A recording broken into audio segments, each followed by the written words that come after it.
उसके पास 3 गधे थे, जिनकी मदद से वो लोगों के कपड़े लेकर घाट पर जाता और उनको धोता था। मंगलू दिल का बहुत ही साफ और अच्छा इंसान था।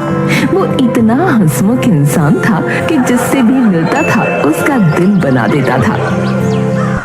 हमारा नाम है चमेली, अरे मैं हूँ मालन अलबेली, अरे चली आई मैं अकेली बीकानेर से। आहा, मेरा नाम है चमेली। आहा। अरे मुझे तो लगा कि तुम्हारा नाम मंगलू है। अरे श्याम भैया, अरे मेरा नाम मंगलू ही है। मैं तो जो है बस वो गाना गा रहा था तनिक सुर लगा के। हाँ अच्छा अच्छा, ऐसी बात है। हाँ, बढ़िया है। मंगलू सीधा कमला मौसी के घर पहुंचा। अरे कमला मौसी कहाँ हो? अरे देखो मैं आ गया। हाँ, तू तो बड़ा अमिताभ बच्चन लग रहा है ना, जो ऐसे ऐलान कर रहा है कि मैं आ गया। अरे कमला मौसी, आप क्या खुद को जया बच्चन समझ रही हो क्या? है जो अमिताभ बच्चन आपके घर आएगा है? चुप कर बदमाश कहीं के, कपड़े लेने आया है, चुपचाप कपड़े लेकर जा। हाँ तो बताओ आज क्या क्या है बताओ। ये ले 13 साड़ियाँ। अरे दैया रे दैया, 13 लगता है। हाँ 13 ही है, लगता है पकता है मत कर, चल भाग यहाँ से। अच्छा अच्छा, जा रहा हूँ। अरे तुम तो हमेशा गुस्से में ही रहती हो मौसी। हाँ मंगलू कमला मौसी के घर से कपड़े लेकर बाहर निकला ही था कि उसे जतिन दिखा। जतिन बेहद परेशान लग रहा था, माथे पर पसीना, चेहरे पर चिंता की लकीरें और आंखें इधर उधर कुछ खोज रही थीं। अरे जतिन भैया, अरे ये क्या हाल बना रखा है? अरे ऐसे मुंह लटका कर काहे घूम रहे हो? सब ठीक तो है? अरे मंगलू, अरे मेरा बेटा कहीं गुम हो गया है रे। सुबह से ढूंढ रहा हूँ पर कहीं मिल नहीं रहा है। अरे बाप रे, तुमने कहीं ढंग से देखा भी या बस घबराहट में इधर उधर घूम रहे हो? अरे हर जगह देख लिया है मंगलू, तालाब के पास, मंदिर में, वहाँ खेतों पर कहीं नहीं है। मंगलू ने झटपट उन तीनों गधों को किनारे खड़ा किया और हाथ में पकड़ी पोटली एक गधे की पीठ पर फेंकी। फिर कमर कसकर चारों ओर नजर दौड़ाई। देखो जतिन भैया, घबराने से जो है कुछ नहीं होगा। है दिमाग ठंडा रखो, फिर सोचो कि बच्चा आखिरी बार कहाँ दिखा था। अरे सुबह उसे मैंने गांव की चौपाल के पास खेलते हुए देखा था, उसके बाद कहाँ गया पता नहीं। मंगलू ने एक पल को सोचा और फिर चौपाल की दिशा में तेजी से कदम बढ़ा दिए। थोड़ी दूर जाने के बाद उसने देखा कि एक छोटा बच्चा आम के पेड़ के नीचे खेल रहा था। अरे यही तो है वो। ओ छोटुआ, अरे इधर आओ। अरे देखो तुम्हारे पिताजी कितने परेशान हो रहे हैं। बच्चा भोलेपन से मंगलू को देखता रहा। मंगलू ने उसे गोद में उठाया और जतिन के पास ले आया। मंगलू भाई, तुमने आज मेरी जान बचा ली। मैं तो डर के मारे पागल ही हो रहा था। अरे भैया, ये धन्यवाद करना छोड़ो, बस आगे का ध्यान रखना है। चलो जय राम जी की। जतिन ने मंगलू को धन्यवाद देकर अपने बेटे को गले से लगा लिया। मंगलू वहां से मुस्कुराते हुए आगे बढ़ा। कुछ दूर ही गया था कि उसने देखा कि काजल एक चबूतरे पर उदास बैठी है। मंगलू को ये बर्दाश्त नहीं हुआ कि कोई इस तरह मुंह लटकाए बैठा रहे। अरे काजल बहना, अरे ये क्या हाल बना रखा है? अरे ऐसा लग रहा है जैसे दूध में नींबू गिर गया हो। मंगलू, आज मेरा मूड बहुत खराब है। ओहो, लगता है आज तुम्हारी चाय में चीनी की जगह नमक गिर गया होगा। काजल उसकी बात सुनकर हंस पड़ी। मंगलू ने राहत की सांस ली और बोला, लो भाई, अब चेहरे पर मुस्कान आ गई तो मेरा काम पूरा हुआ। अब मैं जो है चला घाट पर कपड़े धोने। वो गाना कौन सा था? हाँ, हमरा नाम है चमेली। ये कहते हुए मंगलू आगे बढ़ गया और घाट पर पहुंचकर अपना काम शुरू कर दिया। कुछ दिन यूं ही गुजरे, पर फिर अचानक मंगलू ने आना बंद कर दिया। होली नजदीक थी और सभी के कपड़े धुलने बाकी थे। अरे मंगलू को क्या हो गया? ना कपड़े लेने आ रहा है, ना ही घाट पर दिख रहा है। कहीं किसी ने इसको काला जादू तो नहीं कर दिया? अरे मौसी, तुम भी ना हर चीज में काला जादू क्यों देखती हो? बताओ, मंगलू सीधा साधा इंसान है, जरूर कोई मजबूरी होगी। हाँ, यही सोचकर मैं उसके घर गया था और वहां जो देखा वो बताने लायक है भैया। अरे जल्दी बता रे मनोज, अरे क्या देखा तूने? है मैंने देखा कि मंगलू अपने एक गधे की सेवा में लगा हुआ है। उसका सबसे प्यारा गधा वीरू जो है वो बीमार पड़ा है। मंगलू दिन रात उसकी देखभाल कर रहा है और बेचारा खाना पीना तक भूल गया है। ये सुनते ही पूरा गांव भावुक हो गया। मंगलू का अपने गधों के प्रति इतना लगाव था कि वो काम धंधा छोड़कर सिर्फ उनकी सेवा में जुटा हुआ था। अरे क्या बात कर रहा है तू मनोज? मतलब मंगलू अपने गधे को छोड़कर गांव आ भी नहीं सकता? अरे मौसी, मंगलू के लिए उसके गधे सिर्फ जानवर नहीं बल्कि परिवार है, परिवार। वो अपने परिवार को ऐसे मुसीबत में छोड़कर कैसे आ सकता है बताओ? हाँ, यही तो उसकी अच्छाई है। लेकिन हमें जो है कुछ करना चाहिए भाइयों। अगर हम उसका साथ नहीं देंगे तो भैया कौन देगा बताओ? गांव वालों ने मिलकर फैसला किया कि वो मंगलू के गधे का इलाज करवाएंगे ताकि मंगलू को मदद मिले और वो फिर से अपने काम पर लौट सके। मैं गांव के डॉक्टर को भेजता हूँ, वो जाकर देखेगा कि गधे को क्या बीमारी हुई है? अरे हम सब मिलकर चंदा इकट्ठा करेंगे ताकि इसके इलाज में कोई दिक्कत ना आए। गांव के लोग मंगलू के घर की ओर चल पड़े। जब वो वहां पहुंचे तो देखा मंगलू गधे को गोद में लिए बैठा था और उसकी आंखों से आंसू गिर रहे थे।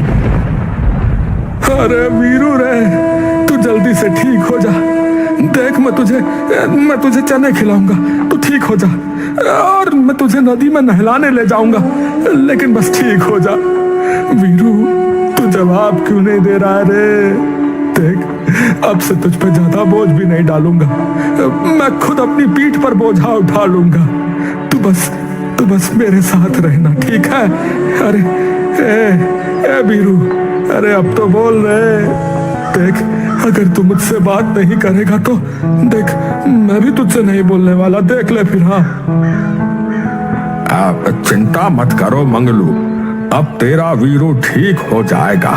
हमने जो है डॉक्टर को बुला लिया है और इलाज की व्यवस्था कर दी है। अरे मुखिया जी, अरे आपने मेरे लिए इतना किया। मैं तो सोच रहा था कि मैं अकेला हूँ, लेकिन आज लग रहा है कि ये पूरा गांव मेरा परिवार है। आप सब लोगों को इकट्ठा यहाँ देखकर जैसे बहुत हिम्मत आ गई है। अब क्या है ना कि ये तीन मेरे परिवार का हिस्सा है। इन्हें तो क्या, मैं गांव के किसी भी आदमी को दुखी नहीं देख सकता मुखिया जी। अबे रोने की दुकान बंद कर और चुपचाप देख कि तेरा वीरू ठीक कैसे होता है। हाँ मौसी, अब आप आ गई हैं तो वीरू को देखना कैसे ये सरपट भागेगा। हाँ, डॉक्टर ने वीरू की जांच की और बताया कि गधा थकावट और कमजोरी की वजह से बीमार पड़ रहा है। उसे कुछ दिनों तक आराम और अच्छा खाना चाहिए। अगर तुम इसे प्यार से खिलाओ पिलाओ तो ये जल्द ठीक हो जाएगा। और हाँ मंगलू, इसने कुछ गलत जंगली घास खा ली है, जिसकी वजह से ये अधिक बीमार पड़ गया है। डॉक्टर साहब, मैं तो इसे अपनी थाली से भी खिलाने को तैयार हूँ। बिरुआ, सुन रहा है ना? तुझे लाख दफा मना किया है कि जो है इधर उधर घास में मत मुंह मारा कर। अब तो समझा ना? देख डॉक्टर साहब क्या कह रहे। अरे नहीं रे, अपनी थाली से मत खिलाना, तू तो खुद ही सूखा पड़ा है। पहले तो खुद तो कुछ खा ले। पूरा गांव हंस पड़ा और मंगलू ने राहत की सांस ली। कुछ दिनों तक मंगलू ने वीरू की खूब सेवा की और साथ में गांव वाले भी तरह तरह के फल सब्जियां वीरू के लिए दे जाते।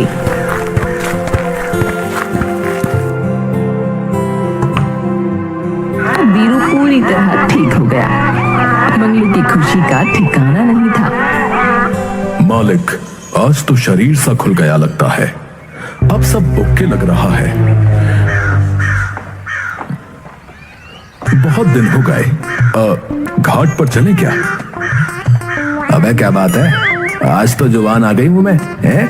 इतने दिनों से तो ऐसे पड़ा था जैसे अब गया तब गया। अबे सच कहूं तो मैंने सोच ही लिया था कि इसके जाने के बाद अब हम दोनों पे कितना बोझा बढ़ जाएगा। अबे क्या हरामी साथी मिले मुझे, है? मेरे लिए प्रार्थना करने के बजाय मस्खरी कर रहे थे। अबे सच कहूं ना वीरू, मालिक ने तेरी बहुत सेवा की है यार। दिल से सलूट है यार मालिक को। हाँ यार। अबे भाई किस्मत वाले हैं हम, किस्मत वाले।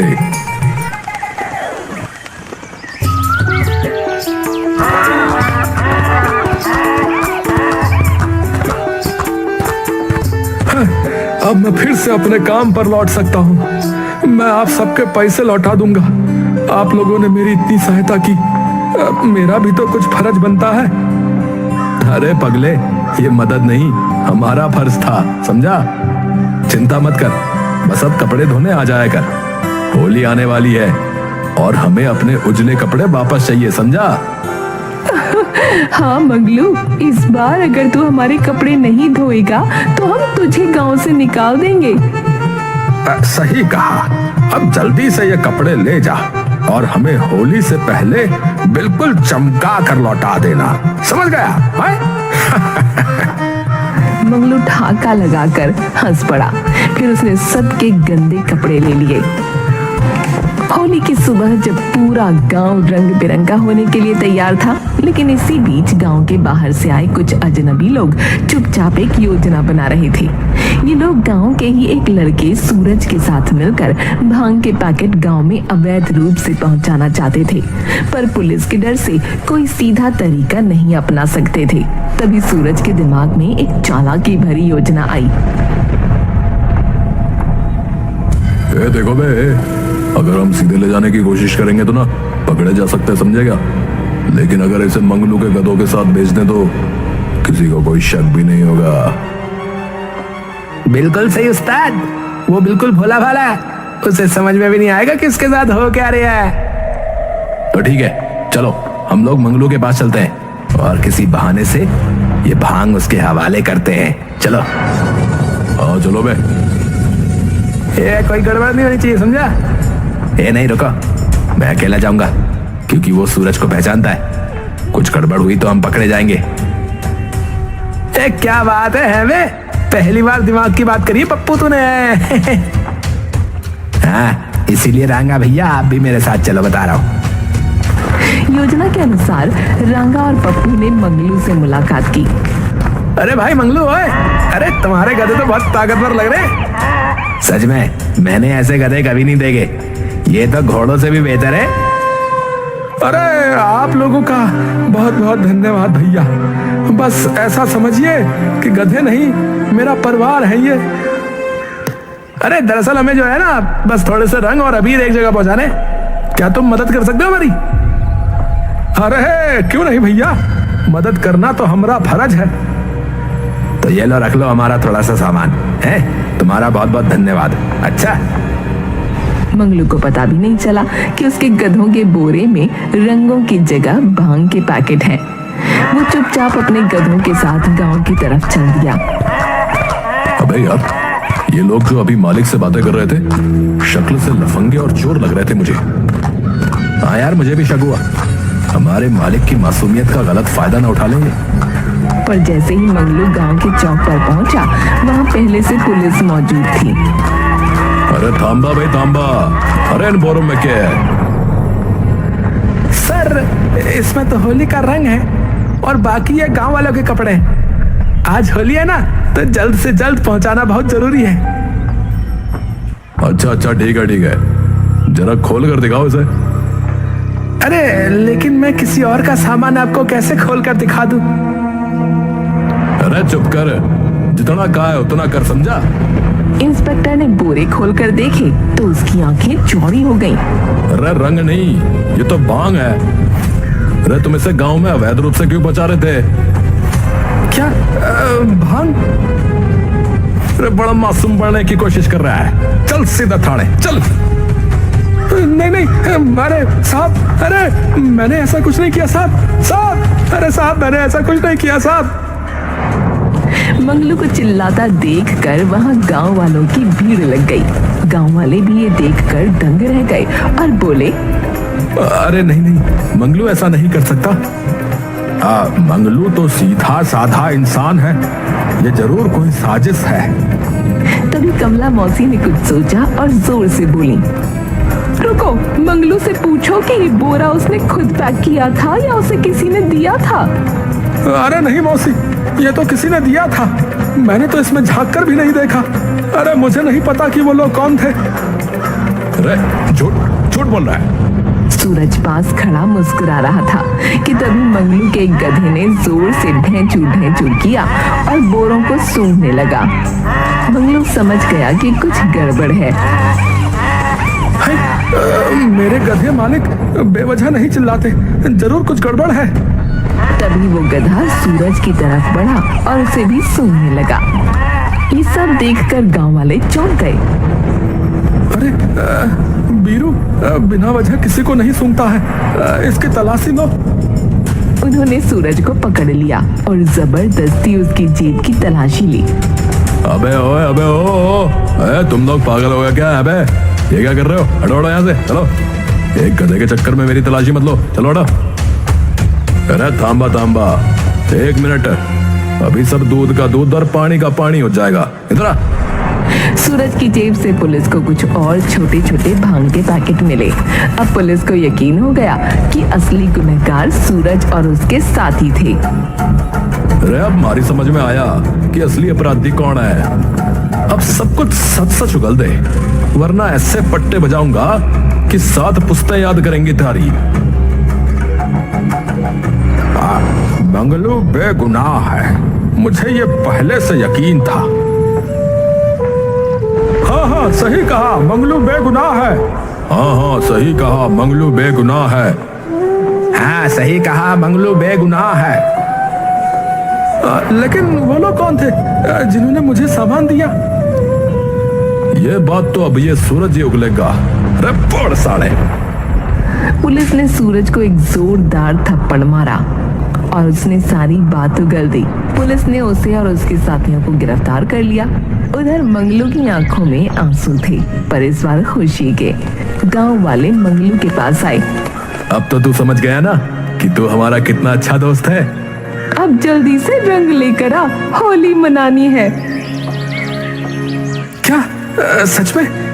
क्या आप लोग मेरे साथ होली खेलोगे? होली है! सबने बिना जवाब दिए गुलाल उठाया और मंगलू पर उड़ा दिया। गांव में ढोलक बजने लगी, रंगों की बौछार हो गई और मंगलू भी हंसते हुए सबको रंग लगाने लगा। उस दिन मंगलू को समझ आ गया कि होली सिर्फ रंगों का त्योहार नहीं, बल्कि सच्चे रिश्ते और ईमानदारी की जीत का भी प्रतीक है।